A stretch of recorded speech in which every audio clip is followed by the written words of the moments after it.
तुम्हारे सामने हर वक्त ये रास्ते ना होंगे। तुम्हें जरूरत पड़ेगी कि तुम अपने मदरसों को कायम करो, तुम्हें जरूरत पड़ेगी कि तुम अपने स्कूल को कायम करो, तुम्हें जरूरत पड़ेगी कि तुम अपने कॉलेज को कायम करो, ताकि तुम आसानी से इल्म को हासिल कर सको। अगर तुम्हारे पास इल्म ना होगा, दुनिया का कोई भी दुनियादार उठेगा, तुम्हारी गर्दन पर पैर रख करके आगे चला जाएगा, लेकिन तुम्हें कोई अधिकार देने वाला ना होगा। लेकिन अल्लाह की सच्ची कसम, अगर तुमने इल्म को हासिल कर लिया है, इल्म वो ताकत और पावर होती है जिसकी बलबूते पर इंसान अपने अधिकार को हासिल करता है, तो सामने वाले के सीने पर पैर रख करके अपने हुकूक को मांगता है। अजीजाने मिल्लत इस्लामिया, हम ये नहीं कहते कि तुम अपने बच्चों को सिर्फ मुफ्ती बनाओ, पूछो इन उलमा से, ये तो कहते हैं, हम भी कहते हैं कि तुम अपने बच्चों को डॉक्टर से भी बनाओ, अपने बच्चों को इंजीनियर बनाओ, अपने बच्चों को वकील बनाओ, अपने बच्चों को जिस लाइन में रखकर चाहते हो, पढ़ाना चाहते हो, पढ़ाओ, और यहाँ तक के पढ़ाओ कि जमाना तुम्हारे बच्चों का मोहताज नजर आए। लेकिन याद रखो, अगर तुम मुझसे कब आप हजरात ने बहुत ही शानदार खिताब जनाबे वाला आप ही की जामा मस्जिद के खतीब इमाम मुफ्ती फरीद अहमद मिसबाही साहब से आपने समाअत किया है।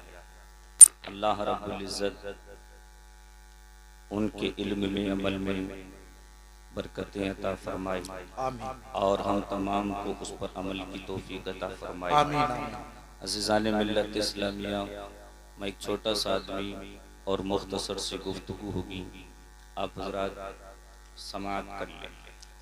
चूँकि खुसूसी खिताब जनाबे वाला मौलाना तौसीफ रज़ा साहब संभली को इस स्टेज पर करना है और शायर इस्लाम जनाब ताहिर रज़ा रामपुरी साहब को भी आप लोगों को समाअत करना है। आप हज़रात यहाँ पर जिस जलसे में आकर के बैठे हैं, वो जलसा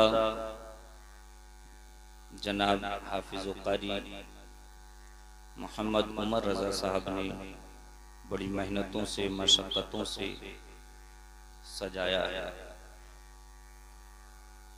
और ये मदरसा, ये जलसा मदरसा गौसिया नूरुल कुरान की जानिब से मुनाकिद किया गया, जिसमें अल्हम्दुलिल्लाह उन्हीं के मदरसे से हिफ्ज़ से फारिग होने वाले 2 हुफ़ाज़ के सरों पर दस्तारे हिफ्ज़ भी बांधा जाएगा। माशाअल्लाह, वो समा भी आप लोगों को समाअत करना, देखना भी है। अज़ीज़ाने मिल्लत इस्लामिया, मुख्तसर से गुफ्तगू और जल्दी से मैं शुरू करके ख़त्म कर दूँ। मैंने जो पढ़ा उसमें कहा गया कि इल्म वाले और गैर इल्म कभी भी बराबर नहीं हो सकते। इल्म रोशनी है, जिहालत अंधेरा है। जहाँ रोशनी होती है वहाँ अंधेरा नहीं होता। अज़ीज़ाने मिल्लत इस्लामिया, इल्म हासिल करना फ़र्ज़ है, इतना जिससे कि आप हलाल व हराम की तमीज़ कर सकें। अज़ीज़ाने मिल्लत इस्लामिया, ये जनाबे वाला कारी उमर रज़ा साहब ने मदरसा खोला ताकि आप लोगों को उस रास्ते पर डाल सकें जिससे आप लोग समझ सकें कि इस्लाम के अंदर हराम चीज़ें क्या है, ताकि आप ये जान सकें कि हलाल क्या है। आप बिजनेस करते हैं तो बिजनेस में आपको क्या उसूल को अपनाना है, इसलिए कि इस्लाम ऐसा मज़हब है जो अपने मानने वालों को तमाम तर रास्ते फराहम करता है। और इल्म की कितनी अहमियत और कद्र व मंजिलत है, ये आज जनाब कारी उमर रज़ा साहब ने साबित नहीं किया है। इससे बहुत ज़माना पहले हम तमाम जिसकी उम्मत है मुस्तफ़ा जाने कायनात से पूछते हैं, या रसूल अल्लाह, आका करीम सल्लल्लाहु ताला अलैहि वसल्लम इल्म की फजीलत क्या है। अज़ीज़ाने मिल्लत इस्लामिया, जब हमने तारीख को पढ़ा, हम अपने और आपके जहनों के मुताबिक बात करते हैं, तो हमको मालूम पड़ा कि सबसे पहले इस्लाम के अंदर जंग हुई, जंगे बदर, और जंगे बदर के अंदर मुसलमानों को फतह नसीब हुई। उसी फतह में मुसलमानों ने कुछ लोगों को मुक़य्यद किया जो कैदी बना करके मुस्तफ़ा जान रहमत की बारगाह में पेश किए गए। अज़ीज़ान मिल्लत इस्लामिया, कद्र समझो इल्म की किस क्या कद्र होती है। बानी इस्लाम ने इल्म को क्या अहमियत अता की है। अज़ीज़ान मिल्लत इस्लामिया, आका करीम सल्लल्लाहु अलैहि वसल्लम ने सहाबा से मशवरा किया। मशवरा तय होने के बाद में ऐलान किया गया कि जिनको अपने कैदियों को रिहा कराना है वो आने के बाद में फिदिया अदा करें और इनको अपने कैदियों को लेकर के चले जाएं। लास्ट में जब तमाम लोग रिहा हो गए, चंद लोग बचे और उनके पास फिदिये के पैसे न थे, मेरे आका ने इरशाद फरमाया तुम्हारी रिहाई का एक तरीका है। अज़ीज़ान मिल्लत इस्लामिया, आज तुम इल्म को अहमियत नहीं देते। एक छोटी सी बात हमारे जहनों के अंदर गर्दिश करती है, वो हमारे बुजुर्ग बआसानी बच्चों के सामने ये बात बोल देते हैं कि मुसलमानों को नौकरियां कहाँ मिलती हैं, मुसलमानों को जॉब्स कहाँ मिलती हैं। याद रखो, इल्म सिर्फ जॉब्स के लिए नहीं हासिल किया जाता है, इल्म का किरदार जिंदगी के हर मोड़ पर दिखाई देता है।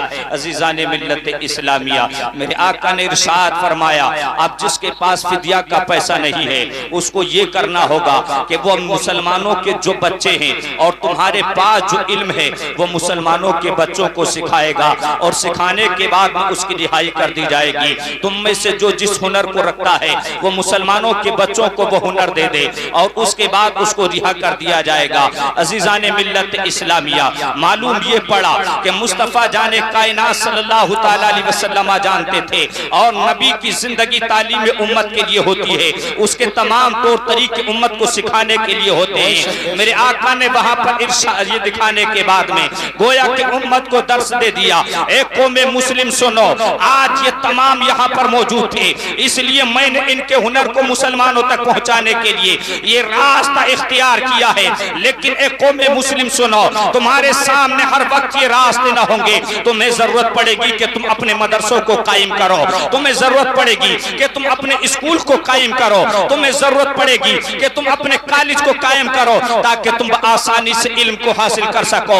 अगर तुम्हारे पास इल्म ना होगा, दुनिया का कोई भी दुनियादार उठेगा तुम्हारी गर्दन पर पैर रख करके आगे चला जाएगा, लेकिन तुम्हें कोई अधिकार देने वाला ना होगा। लेकिन अल्लाह की इज्जत की कसम, अगर तुमने इल्म को हासिल कर लिया है, इल्म वो ताकत और पावर होती है जिसकी बलबूते पर इंसान अपने अधिकार को हासिल करता है, जो सामने वाले के सीने पर पैर रख करके अपने हुकूक को मांगता है। अज़ीज़ान मिल्लत इस्लामिया, हम ये नहीं कहते कि तुम अपने बच्चों को सिर्फ मुफ्ती बनाओ, पूछो इन उलामा से, ये तो कहते हैं, हम भी कहते हैं कि तुम अपने बच्चों को डॉक्टर्स भी बनाओ, अपने बच्चों को इंजीनियर बनाओ, अपने बच्चों को वकील बनाओ, अपने बच्चों को जिस लाइन में रखकर चाहते हो, पढ़ाना चाहते हो, पढ़ाओ। और यहाँ तक के पढ़ाओ के जमाना तुम्हारे बच्चों का मोहताज नजर आए, लेकिन याद रखो, अगर तुम चाहते हो कि बच्चा डॉक्टर बने, अगर तुम चाहते हो बच्चा इंजीनियर बने, याद रखो इस्लाम ने मुक़य्यद नहीं किया है तुम्हारी जिंदगी को। इस्लाम तो इख्तियार देता है,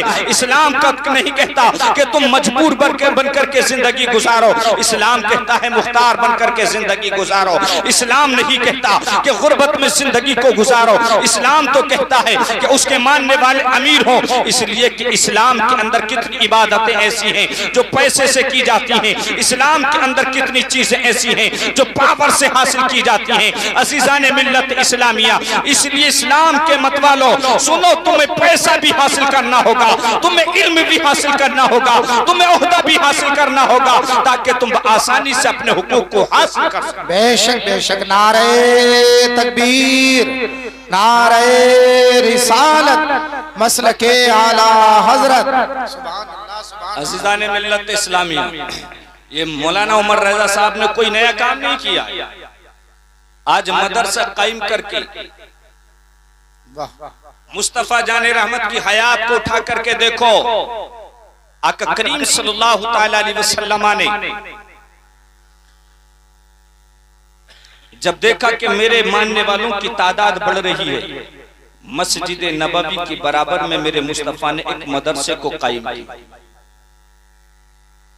एक मदरसे को कायम किया और मेरे मुस्तफ़ा जाने रहमत सल्लल्लाहु अलैहि वसल्लम ने खुद वहां पर बैठ करके दर्स भी दिया। सही फरमा रहे। अज़ीज़ान मिल्लत इस्लामिया, क्या था ये? अगर मदरसों की जरूरत नहीं थी तो मुस्तफा ने क्यों कायम किया? और याद रखो ये चबूतरा था, लेकिन दूर दराज से लोग चल करके आते थे और अपनी प्यास को बुझाते थे और वहां से सैराब होकर के वापस चले जाते। बेशक बेशक। और मेरे मुस्तफा जाने रहमत सल्लल्लाहु ताला अलैहि वसल्लम की तालीम का असर था कि कोई मुहद्दिस बना, कोई मुफस्सिर बना, कोई मुहक्किक बना, कोई मुदक्किक बना, कोई मुफ्ती बना, ये तमाम का और ये निजाम बढ़ता चला गया। तसानीफ का काम मुस्तफा जाने रहमत के ताबीइन में चल करके और ज्यादा बढ़ता चला गया। मालूम ये पड़ा कि इस काम की जरूरत पहले भी थी और आज भी। बेशक बेशक।